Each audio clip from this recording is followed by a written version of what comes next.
Okay, it's safe to say that Disney is not a well-liked company in the zeitgeist right now for a couple of reasons. And I'm not talking about, like, bad faith criticism of the brand or idiots who misunderstand satire on bad faith criticism of the brand. I'm talking about, like, what's being perceived as an apparent dip in quality in some of the most dependable branches and franchises. Of course, we have the state of disarray that is modern-day Star Wars, except Andor rocks, the chaos they're trying to rein in over at Marvel Studios, and the springboard of today's video, the less than stellar reception of the promotional material for Walt Disney Animation Studios' new 100th anniversary film, Wish. To put this film into context, because I know it gets a little confusing with like Pixar and all that stuff, Wish is Disney's next princess film. This is going to be one of those movies with a new princess, a funky sidekick, and new music. I thought the last one was Moana, but according to Disney, it's technically Raya. I didn't see Raya in The Last Dragon, so no comment, I guess, but I didn't realize she was actually a princess. Anyway, here's what we definitively know about the film so far. It's about a 17-year-old named Asha, voiced by Ariana DeBose, who lives in a magical kingdom and senses a darkness about the kingdom's ruler, King Magnifico, played by Chris Pine. Simple yes or no, Mr. Pine. Please explain. Did Harry spit on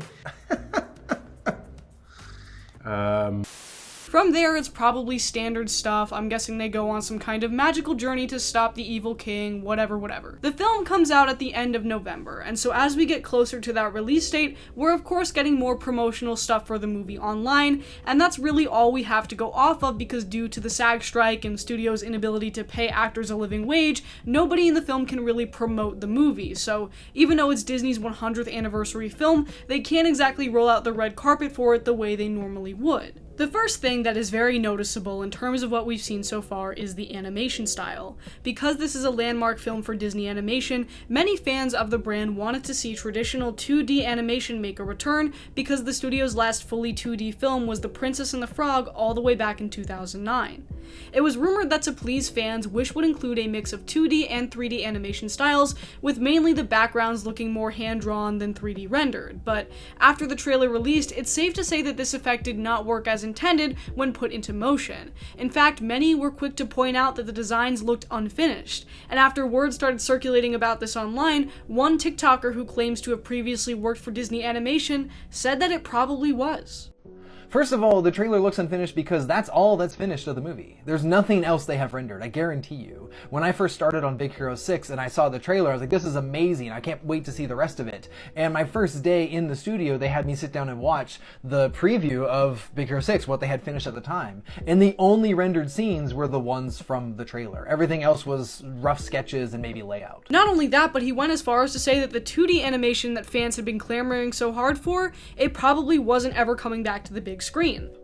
Second of all, 2D animation's never coming back from Disney, not in any grand scheme like people ask. Partially because, one, the process is gone. It is completely gone. All of the things that they had to do to make animation at that scale don't exist anymore at a place like Disney. And the second thing is, as much as people say they would absolutely go watch that film, it wouldn't make as much money. It just wouldn't make as much money as a 3D animated thing, because the vocal minority is still not going to watch it enough times for the, oh, this is easy, let's go watch it majority that's going to spend, whatever money to go see it in a theater. This is obviously a little disheartening. I'm sure you've heard this criticism before if you're a Disney animation fan, especially when it comes to the princesses, but 3D modeling doesn't really do any of these characters or environments as much justice as 2D and hand-drawn animation does for classic fairy tale stories. It goes without saying that all of the princesses who have been 3D modeled kind of have the same face. And so to design Asha in that same style while also incorporating these 2D techniques for background assets, yeah, I get why this may fall into the uncanny valley for some people. But okay, maybe you can still look past that. I definitely can because, it's a kid's movie, it still looks kind of cute, but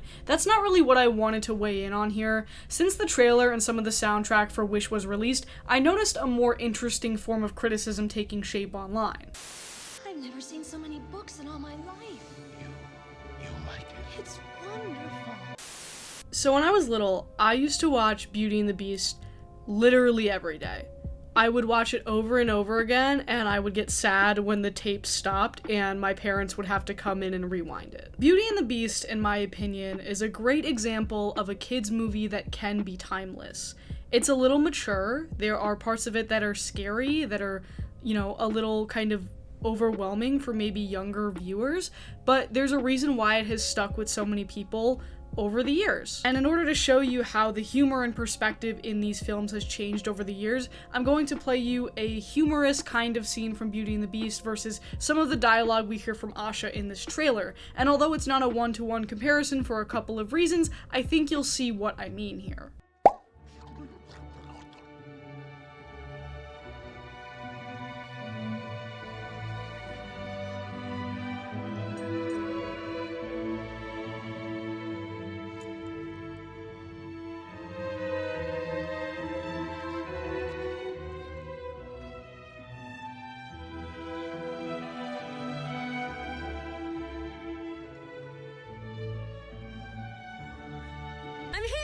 I'm here. Whew, just 1 second. Let me catch my breath. So nervous, I think I'm going to explode. My best friend, the king's apprentice. My mouth drooping. I feel like it's drooping. Okay, so in Beauty and the Beast, the joke there is that the Beast is trying to impress Belle and he is eating like a savage because he hasn't been around other people in X amount of years. And, Chip and Mrs. Potts are trying to sort of wingman for him.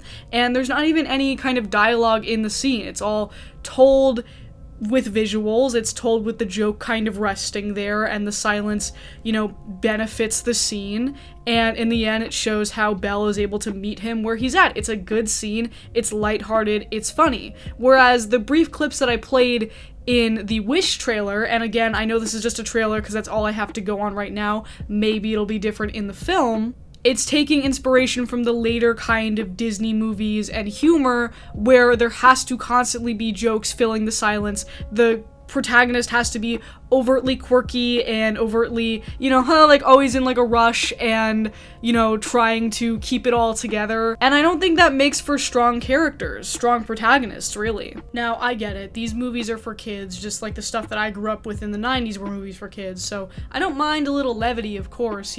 Characters like the Genie or Mushu are characters built for that kind of in-your-face comedic relief.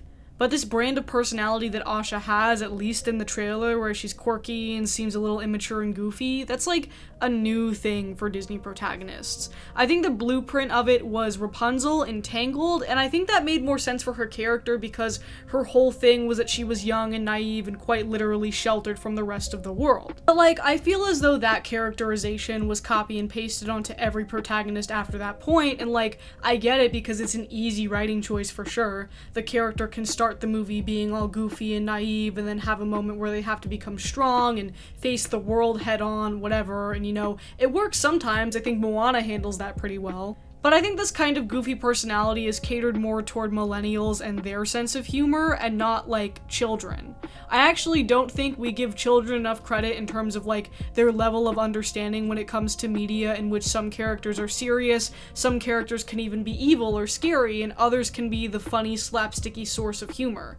There can be levels, there can be subtlety, and children can be just as entertained, whereas this new style feels a little homogenized, a little immature, and I think in a few years it'll definitely feel a little dated. Even the jokes that the little goat sidekick in this trailer makes, it's that's just Joss Whedon dialogue repackaged for 7-year-olds. I'm talking. I am talking. Ha! Who knew my voice would be this low? And I want to go back to that levels thing, because this is also a form of criticism I've seen making the rounds on TikTok and whatnot. Where are the villains, What happened to them? Villains in Disney movies used to kick ass, and now they just kind of don't exist, and that sucks. Obviously, we haven't seen the whole film yet, but I think it's implied that this character voiced by Chris Pine is supposed to be the big bad in the story, and this is presumably what one of his big bad villain songs sounds like. I let you live here for free, and I don't even charge you rent. I clean up all your messes, and I'm always there when you need defense. And I see a lot of people saying it sounds like Lin-Manuel Miranda, which is funny because he didn't do the music for this. It's actually Julia Michaels, who is a pop singer and has written a lot of pop music for all kinds of artists. But like very iconic Disney scores, especially the stuff in the 90s, it has its roots in musical theater. And I think people are missing that sort of drama, you know? Musically, nothing nowadays has any teeth. Nothing stands out. It all kind of sounds the same. The classic I Want songs sound the same, and that makes a little more sense, but now the quote-unquote villain songs are also very corporate and inoffensive, and people are starting to take notice of that, I think. It's not good. Contrast that with the music from earlier Disney movies with actual villains, and you can understand what I'm talking about here. A shining new era is tiptoeing nearer. And where to wait feature? Just listen to teacher. I know it sounds sordid, but you'll be rewarded when I am last given my dues. And injustice deliciously squared. Be prepared. Okay, so you might have noticed that in the last definitely 10 years or so, maybe even 15 years at this point, Disney has moved away from the trend of including villains in a lot of their stories, especially their Disney princess films. You might have noticed that in a lot of these modern-day Disney films, the villain isn't an actual physical manifestation of evil or, you know, general badness, I guess. It's more of like an internal conflict with the character. The villain is a lack of confidence. The villain is generational trauma. And that's an interesting departure. I think there are some films that do it better than others, but I think the Disney villain is sorely missed, especially now. And that's not to say that like every movie needs a campy over-the-top villain, right? For example, Lilo and Stitch is one of my favorite movies of all time, and there is no, you know, physical manifestation of a villain in that film. The villain, if anything, is like the US government. But it's a mature story that works for the story they're trying to tell, especially because I know, you know, there's aliens in it, but Lilo and Stitch is a very grounded story about like how the US can intervene in places like Hawaii and cause like literal trauma for families and separation for families. It's very like deep and complex story, and the villain is very real because it's the state. I think for as much as, you know, whiny conservatives want to accuse Disney of being overtly political, I think if anything, they've shied away from any kind of political nature in the last 10 years, and that's why their villains don't really exist anymore, because in order to make a good villain, you have to ground them in some sort of reality. I think a good example of them distancing themselves from this method is how they've treated Scar from The Lion King over the last decade or so. Scar is a very famous villain in the Disney universe. He has a very iconic villain song that I played a little bit of earlier. And I won't get too deep into it, but like the whole scene of Be Prepared takes some real life imagery from some real life historical events. It is directly inspired by those evil, awful things. And in the 2019 Lion King live-action remake, Be Prepared isn't in the film at all.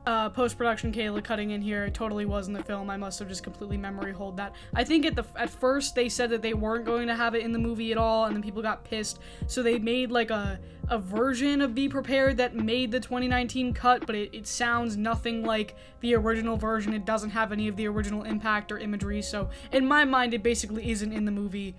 Feel free to debate that amongst yourselves, I guess. I think going without villains is a safer choice for Disney because then they avoid having any kind of overtly political or controversial nature in any of their storytelling. If the villain is yourself and you know, your internal conflict, then they get to avoid that business altogether. I think that does a disservice to kids because I think, you know, a lot of media treats kids as stupid.